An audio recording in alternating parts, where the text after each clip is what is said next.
Hello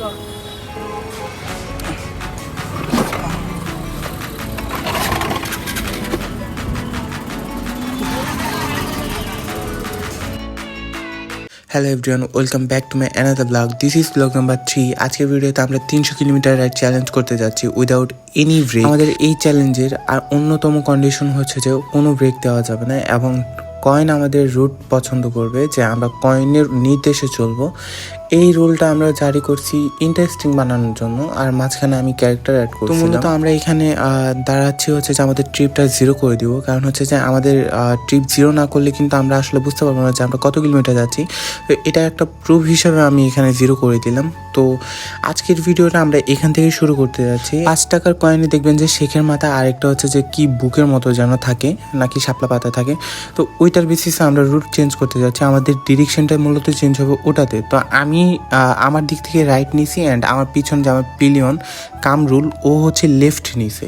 তো right যে নিছি আমি, তো আমি রাইটের খাতিরে আমি নিচ্ছি শেখের মাথা, আর হচ্ছে যে এর অপর পিচ যেটা আছে কয়েনে ওটা হচ্ছে যে কামরুল নিছে। তো শেখের মাথা যদি উঠে টস করার পরে তাহলে আমরা রাইটে যাব, মানে আমাদের ডিরেকশন রাইটে হবে।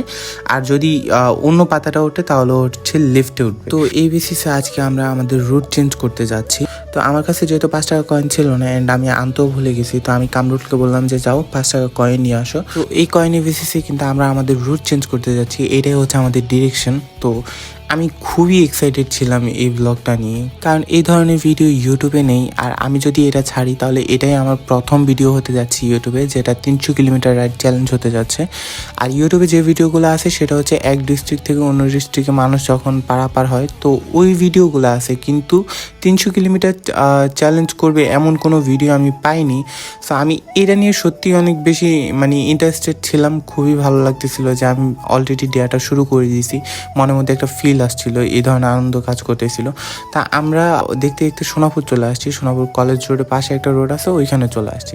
তো এখানে মূলত হচ্ছে যে আমরা কয়েনটা টস করবো। তা আমি কামরুলকে বলতেছিলাম যে তুমি কয়েন টস করো, তারপরে দেখা যাক আমরা কোন দিকে যাই। তো ওকে আমি কয়েনটা বুঝাই দিচ্ছিলাম, যেহেতু ওকে আমি প্রথমে বলি নাই কোনো কিছু, বুঝাই বলি নাই। ওকে সব কিছু বুঝাই বলার পরে তাকে বলতেছিলাম যে তুমি টস করো। তো ও টস করতে শুরু করছে অ্যান্ড বান্দা এটা প্রথমবারই ফালাই দিয়েছে, আমাদের যে দুর্ভাগ্য। তারপর সে আবার করছিল। এখন করার পরে হচ্ছে যে সে ঠিকভাবে আসলে করে নাই। তো যেহেতু শেখের মাথা উঠছে আর সে ঠিকভাবে করে নাই, তা আমি বলছিলাম যে না, এটা হবে না, তুমি আবার করতে হবে। তো সে এখানে আবার একবার টস করে অ্যান্ড টস করার পরে এখানে কিন্তু ফাইনালি ও জিতে যায়। আর এখানে কন্ডিশন ছিল যে যে জিতবে আর যে হারবে সে কিন্তু 5 বার কানে ধরে উঠবাস করতে হবে। তা আসলে আমি হেরে গেছিলাম, যেহেতু আমি শেখের মাথা নিয়েছিলাম আর শেখের মাথা উঠে নাই। তো ওই জন্য আমি আসলে কান ধরে উঠবস করার কথা ছিল, যেহেতু এটা দেয়া ছিল, কিন্তু আমি করি নাই আসলে।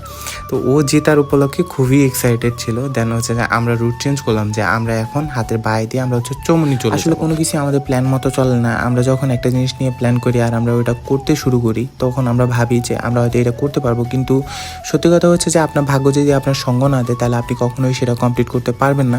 মূলত আমার সাথে এটাই হয়েছে। আমি যখন এখান দিয়ে আসতেছিলাম রাস্তার সামনে, মানে এই যে মোড়টা আমি ঘুরবো, এই সামনে একটু ভাঙা ছিল। আর যেহেতু সকাল থেকে অনেক বেশি বৃষ্টি হয়েছিল, আপনারা দেখতে পাচ্ছেন রোডে অনেক বেশি পানি।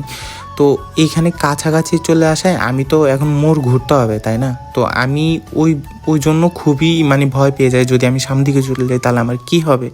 ওই জন্য আমি ব্রেকটা প্রেস করে ফেলি অ্যান্ড আমার চাকাটা অনেক বেশি স্লিপ করে যায়, যার কারণে আমি নিচের দিকে পড়ে যাই। তো এই ভাই আমাকে বলতেছিল যে তোমরা সামনের দিকে গিয়ে একটু রিল্যাক্স হও, তারপরে হচ্ছে তোমরা আবার যাও। তো থ্যাঙ্কস ভাইয়াকে। আর আপনারা অনেকে জানেন যে বাইক যখন পড়ে যায় তখন সাথে সাথে স্টার্ট নেয় না, কিছুক্ষণ পরে স্টার্ট নেয়। তো এই জন্য আমি সামনের দিকে যাচ্ছিলাম আর বারবার স্টার্ট দেওয়ার চেষ্টা করতেছিলাম, সেলফ দিতেছিলাম, তো বাইকে স্টার্ট হচ্ছিল না। আর মূলত আমার বাইকের যে প্রবলেমটা হয়েছে সেটা হচ্ছে যে আমার ক্লাচ সেটা পজিশনে থাকে না, সেটা বাঁকা হয়ে যায় গোড়া থেকে। তো ওই জন্য আমি চিন্তা করতেছিলাম যে এই বাইক নিয়ে যদি আমি এখন রাইডে যাই তাহলে আবার যদি কোনো প্রবলেম হয়ে যায় তখন কি হবে। কিন্তু এইটা ভেবে ভালো লাগতেছিল যে আসলে কামরুলের কিছু হয় নাই। তো এইভাবে কয়েকটা সেলফ দেওয়ার পরে আমার বাইকটা স্টার্ট নেয় অ্যান্ড আমি কামরুলকে বলি যে ওঠো। দেন আমরা হচ্ছে যে সামনের দিকে একটা যাত্রীর ছাউনি আছে, আমরা ওই যাত্রীর ছাউনি দিয়ে ভেতরের রোডটা ধরি। মূলত ওইখানে একটু দাঁড়ায়, তারপরে হচ্ছে যদি ফ্রেশ হওয়া লাগে তাহলে ফ্রেশ হলাম আর কি। তো এই জন্য দাঁড়ালাম। আর বাইকে কি কি ক্ষতি হয়েছে একটু দেখার জন্য। মূলত আমার বাম্পার ছিল বাইকে, তো ওই জন্য আমার বাইকের যে পার্টস ছিল ওইটাতে কোনো দাগ পড়ে নাই, ওভাবে কোনো দাগ পড়ে নাই যেভাবে ভাবছিলাম। আর আমার হ্যান্ড গ্রিপ যেটা ছিল বাইকের, তো হ্যান্ড গ্রিপ একটু একটু ছিলে গেছিলো রাস্তার পিচের সাথে। এরপর আমরা ওখান থেকে ডিরেক্ট এনার্জেটে চলে আসি অ্যান্ড এখানে আঙ্কেল যিনি আছে ওনাকে দেখাই যে আসলে একটু উপরে করে দিতে হবে।